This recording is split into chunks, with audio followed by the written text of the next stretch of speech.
Nous sommes dans le lion, dans le ventre du lion. Hier, nous avions le premier passage, le passage sur le baptême. Et c'était la bénédiction des enfants. Les enfants. Tu vois les petits qui courent un peu dans la maison. Les parents apportaient les enfants à Jésus pour qu'ils mettent la main sur les enfants, les touchent et les bénissent. Et je vous disais que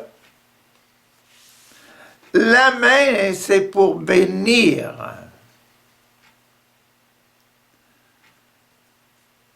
Donc, aujourd'hui, c'est le deuxième passage, la réconciliation.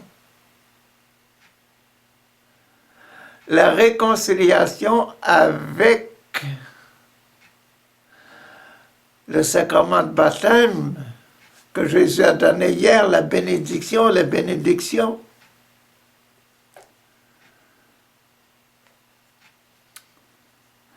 J'aime beaucoup mon temps de jeunesse quand mes parents m'ont appris à me bénir moi-même. Le signe de la croix. On apprend ça aux enfants quand ils sont tout jeunes. Hein? Le signe de la croix que l'on fait, c'est une bénédiction de soi-même. Quand on bénit la table avant de manger, chaque repas que l'on prend, c'est une bénédiction, c'est comme un baptême, c'est une bénédiction, c'est appeler Dieu dans ce que nous avons, dans ce que nous faisons, dans ce que nous sommes.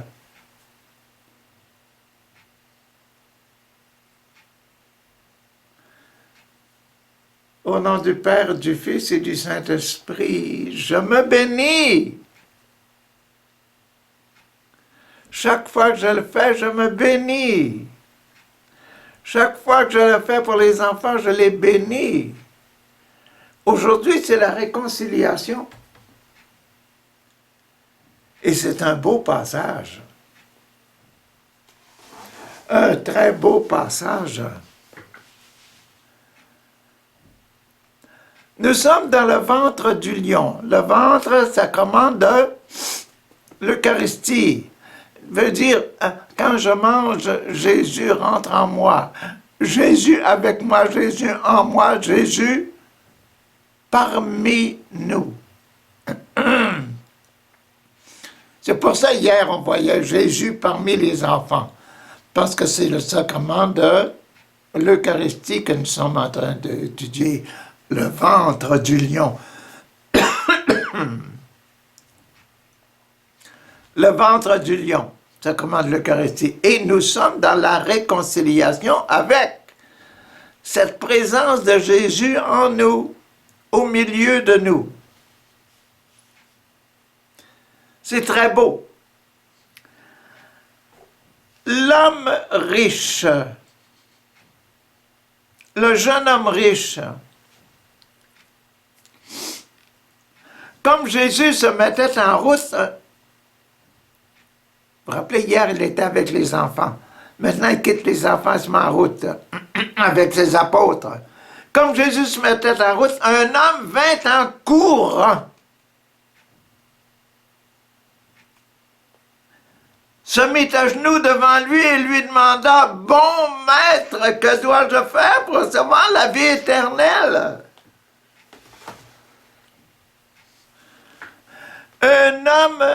Un jeune homme vint en courant. Hier, c'était les petits-enfants. Aujourd'hui, il est rendu jeune homme. Donc, ça montre que déjà, Saint Marc, il nous indique que dans le ventre, nous allons étudier l'évolution, notre grandissement, aller en grâce. D'après sa réaction, l'homme, un jeune homme, quel âge vous pouvez lui mettre? 12 ans, 13 ans, 14 ans, 15 ans, 16 ans? Hein? L'adolescence, l'agrandissement, là. Ça veut dire que ce jeune homme-là, pour la façon qu'il fait, courir, aller vers le maître, là, c'est comme un enfant qui va vers son professeur, hein? Oui, oui. C'est comme un jeune homme, une jeune fille qui rentre à la maison, quand il s'en va vers son papa, sa maman, il est plein de confiance.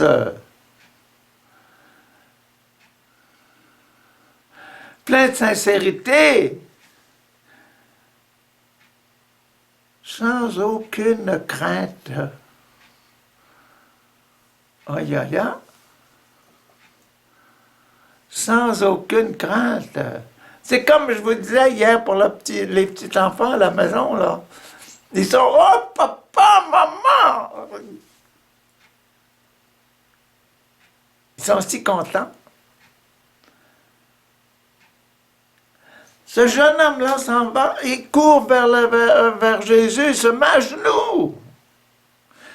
Il dit, Maître, bon maître, que dois-je faire pour avoir la vie éternelle?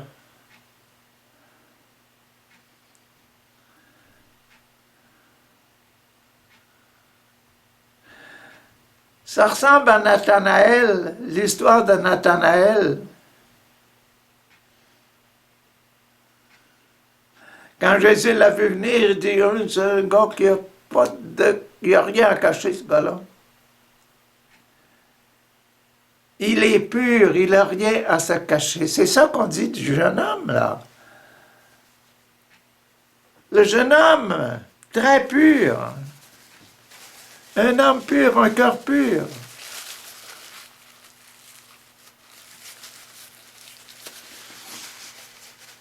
Un jeune homme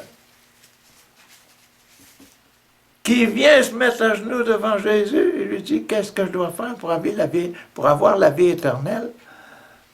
Il faut être simple, rempli de simplicité, rempli de candeur.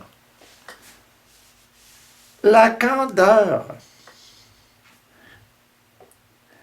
Je continue à lire. Pourquoi m'appelles-tu bon? Personne n'est bon excepté Dieu. À part de Dieu, personne n'est bon. Avez-vous réfléchi à ça?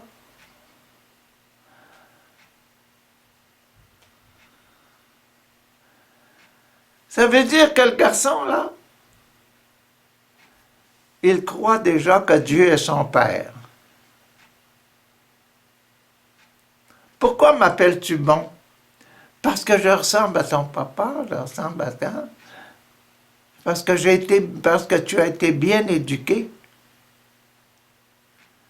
On t'a instruit très bien le chemin de la jeunesse, le chemin de la pureté. Pourquoi tu m'appelles bon, moi? Parce que tu reconnais aussi que je suis bon. Bon maître, que j'observe les commandements, que je connais Dieu, que j'aime Dieu. Relation pur jeune homme avec un être pur. Être éducateur, ça nous demande ça aussi. Religieux, religieuse, prêtre, formateur d'enfants, professeur, élève, parents. Pour les enfants, nous devons être les enfants de Dieu, tous, tous. Reconnaître que Dieu est notre papa et que nous faisons sa volonté. Ah, voilà, voilà, voilà. Pourquoi m'appelles-tu bon?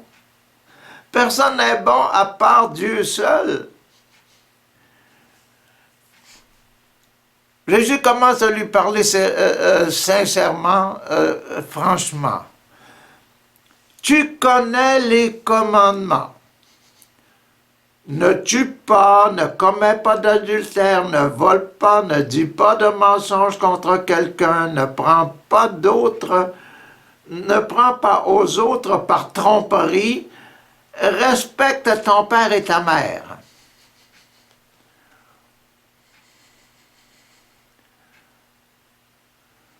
Tu connais les commandements. Ce sont les commandements, ça. Lesquels?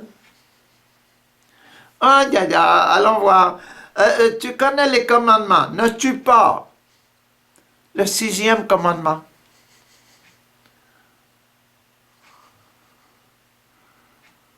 Ne tue pas. Le 6e commandement. Ne tue pas les autres. Et je vous expliquais il y a quelques jours que quand Marc parle de ne tue pas, c'est pas tuer un autre comme on tue un chien, là. Non, c'est tuer quelqu'un qui est pur. Tuer le cœur pur. Et il y a quelques jours, 2 jours ou 3 jours, quand on parlait du 6e commandement, c'est les cœurs purs, hein? Et puis, quand Jésus parlait, il disait, si ta main t'amène au péché, coupe-la. Si tu fais tomber un des autres, des petits qui croient en moi, il vaudrait mieux qu'on t'attache une meule de moulin, une grosse pierre au cou, qu'on te jette au fond de la mer pour que tu meurs. C'est ça le 6e commandement. Le 6e commandement, ne tue pas. Ne commets pas d'adultère, le 7e commandement. Ah oui, ne commets pas d'adultère. Ne vole pas, le 8e commandement. Ne dis pas de faux, ta bouche. Ne tue pas les genoux, ne commets pas d'adultère, les pieds, le 6e, le 7e, les pieds, le 8e, ne vole pas les mains. Ne vole pas. Le 9e, la bouche, ne dit pas d'adultère. Ne dis pas de mensonge contre quelqu'un.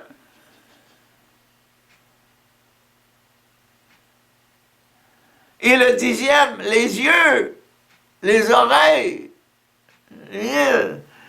contre quelqu'un. Ne prends pas aux autres, ne prends pas, ne vole pas, ne va pas chercher aux autres, n'enlève pas aux autres par tromperie. Ne convoite pas.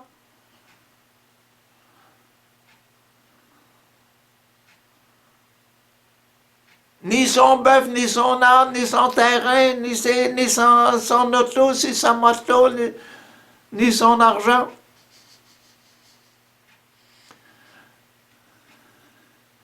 Ni ses beaux travaux scolaires. Ne vole pas.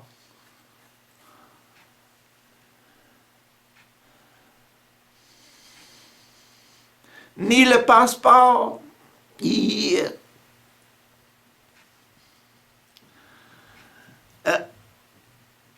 L'autre, respecte ton père et ta mère. C'est le 5e commandement. On a vu le commandement, on vient le 5, le 6, le 7, le 8, le 9, le 10. On a eu les sommes. Il reste seulement 1, 2, 3, 4. 1, 2, 3, 4. 1. Et puis, on a parlé. Il y a seulement papa qui est bon. Pourquoi tu viens me voir, moi? Parce que je suis fils de papa. 2. Tu respectes le 2. Il y a seulement Dieu seul. Et 3, tu respectes la loi. Qu'est-ce que je dois faire? Et déjà, dans le cœur de l'enfant, il y a déjà la présence de Jésus. Jésus, je viens à toi, je m'agenouille devant toi.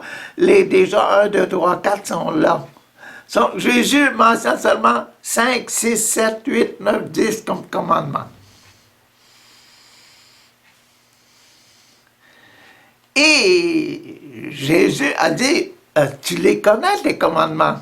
Tu l'avais déjà accepté 1, 2, 3, 4. Mais là, je te dis, je te rappelle les numéros 5, 6, 7, 8, 9, 10. Je te les rappelle. Aïe, aïe, aïe.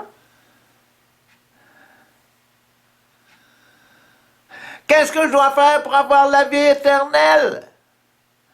Tu connais tes commandements?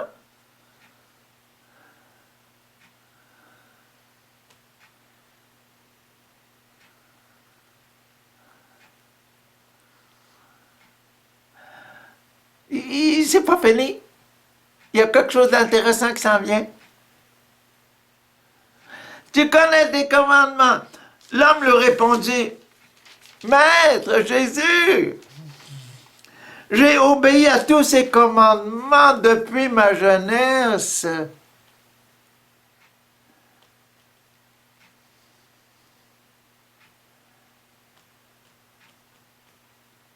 On est dans le sacrement de la réconciliation.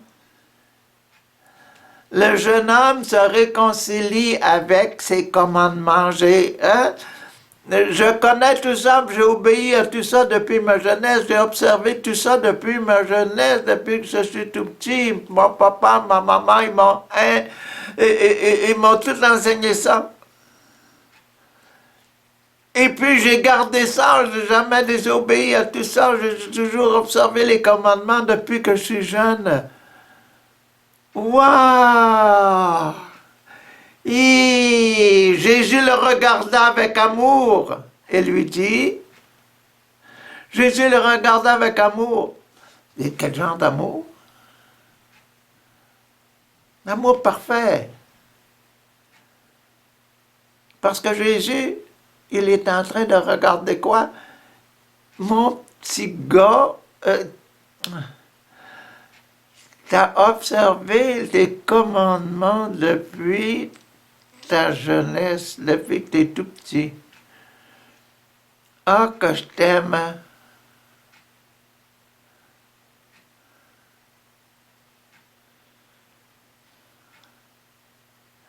Il le regarda avec amour, cet amour-là.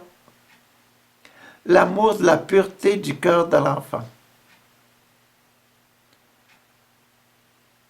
Pas la beauté de son corps, la pureté du cœur de l'enfant, la pureté de vie de l'enfant. Jésus nous enseigne, là, Marc nous enseigne comment on doit aimer. Qu'est-ce qu'on doit réconcilier, là? On doit réconcilier qu'un homme devienne pur parce qu'il observe les 10 commandements. Accepter ça et mettre ça dans notre vie. Réconcilier ça avec ça. Réconcilier les deux choses. Les commandements et la vie.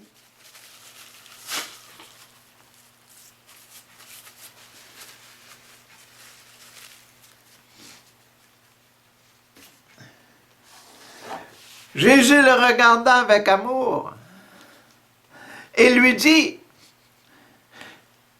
il te manque une chose.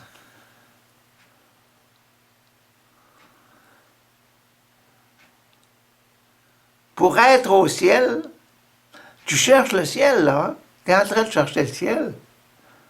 Pour être au ciel. Waouh, il te manque une chose. Pour vivre ce qu'est le ciel, il te manque une chose. Va,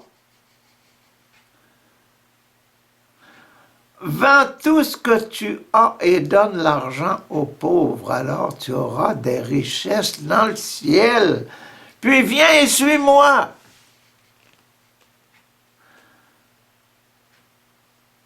Être au ciel, être détaché de tout.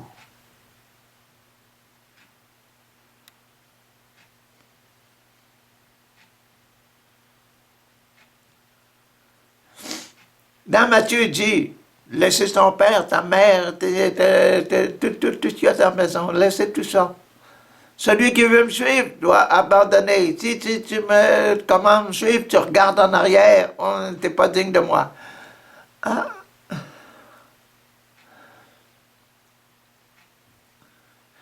ah, vends tout ce que tu as et donne l'argent aux pauvres. Alors tu auras des richesses dans le ciel, puis viens et suis-moi. Laisse tout ça. Viens et suis-moi.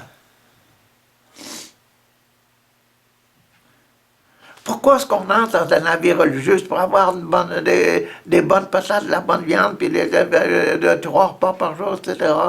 Et puis avoir tout ce qu'on veut, puis les vêtements? Non, c'est pas ça. Parce que j'ai dit, du vends tout ce que tu as, donne-le aux pauvres.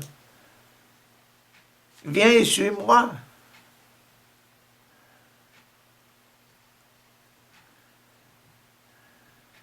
Pourquoi Jésus a demandé des apôtres, il dit, venez, je vais vous faire de vous autres des pêcheurs d'hommes. On dit, ah, c'est pour travailler, pour pêcher. Ah, bon. Donc, si je rentre dans la vie religieuse, je deviens prêtre simplement pour avoir de l'argent, pour avoir un beau char, pour avoir une belle maison, d'être nourri par le diocèse. Oh, tcha, pauvre toi.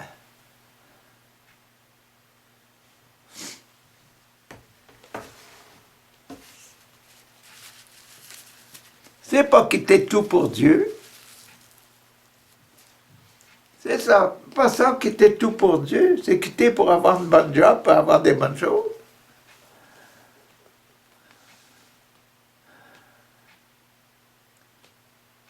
Des fois, on rentre dans la vie religieuse comme moi avec un bon cœur, on veut faire de l'apostolat. Mais quand on rentre au travail, on commence à oublier des choses essentielles. On commence à l'oublier, l'essentiel pour lequel on était rentré. Hein. C'est pareil pour les prêtres.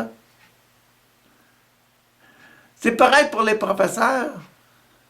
Ils voulaient donner des beaux cours, puis enseigner bien aux enfants, puis les éduquer comme il faut. Mais quand tu arrives sur le travail, mon argent, mon salaire, je dois vivre aussi, m'occuper de moi-même, m'occuper de mes enfants, de ma famille, ma femme. Et,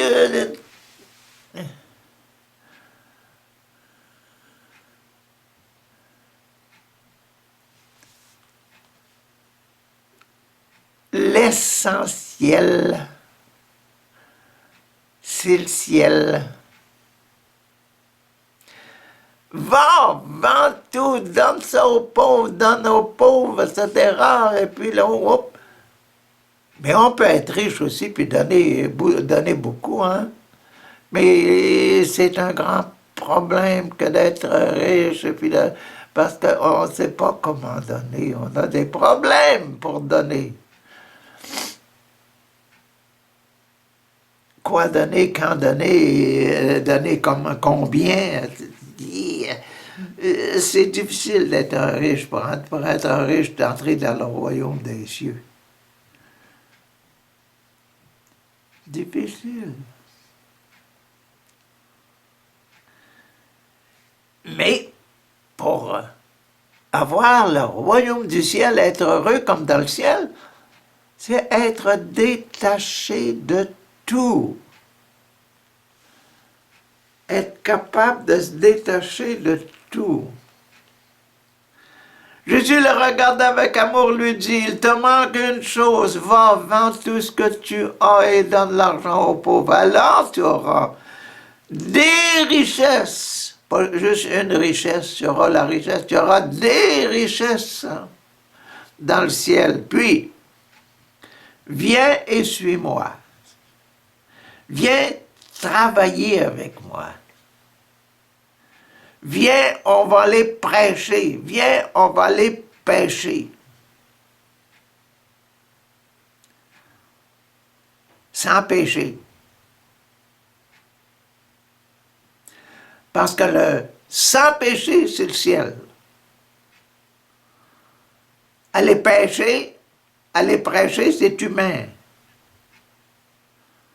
Mais donner le ciel,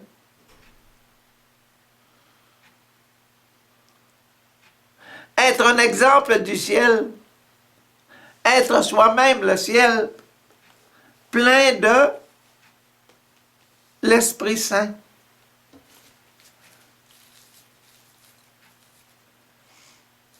Ça, c'est le ciel.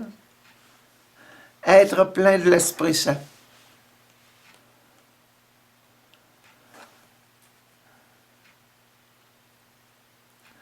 Alors tu auras des richesses dans le ciel, puis viens et suis-moi. Mais quand l'homme entendit ces paroles,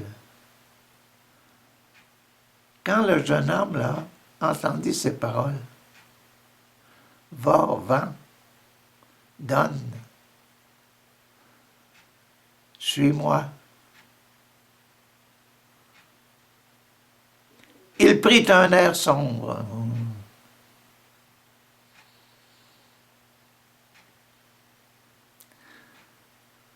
Et il s'en alla tout triste parce qu'il était très riche.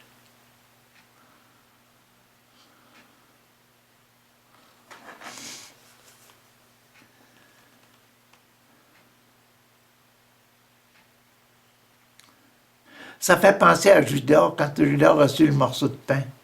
Jésus lui dit, ce que tu vas faire, là, fais-le vite. Hein? Judas rentra dans la nuit de lui-même. Hein? Sortit dans la nuit et alla vendre Jésus.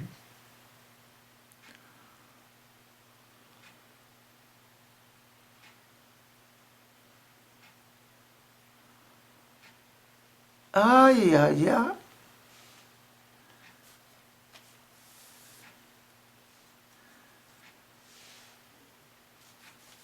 Le jeune homme, là, il était plus au ciel. Pourquoi? Il avait l'air sombre, abattu. Tandis que ceux qui sont au ciel, ah! Allons-y! Faisons quelque chose, hein? Ah! Mais c'est quoi la réconciliation? Le jeune homme voulait réconcilier le ciel et la terre. Mais regardez, il était presque rendu, là, à faire la réconciliation. Il était devant, il parlait déjà avec Jésus, il était déjà en prière. Mais il a eu peur parce qu'il ne voulait pas abandonner sa richesse humaine.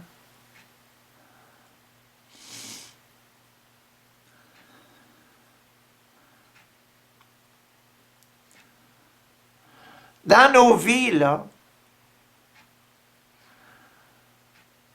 quand on a acquis un tas de connaissances, un tas d'argent, un tas d'habiletés, par pratique, on devient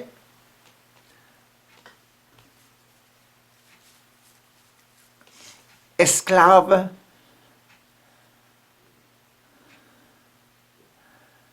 des richesses naturelles.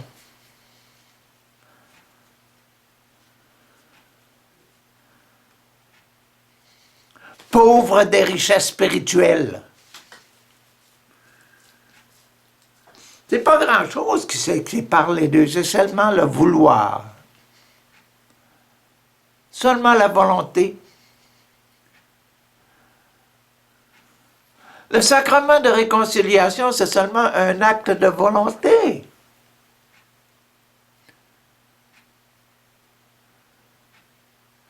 Si je ne veux plus du ciel, j'abandonne le ciel. Je m'en vais vers le péché. Si Si je veux le ciel, j'attaque la vie avec courage, énergie et je mets Jésus dans le monde. Je mets Jésus au monde.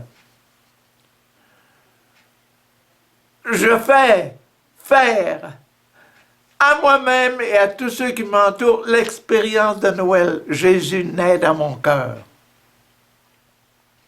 Le ciel naît dans mon cœur.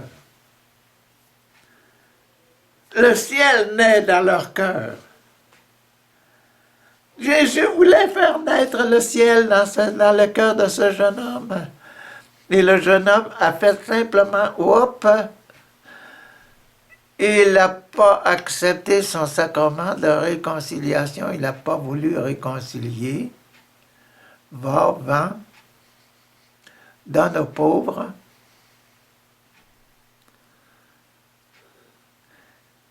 Et le dernier, suis-moi, fais comme moi, imite-moi.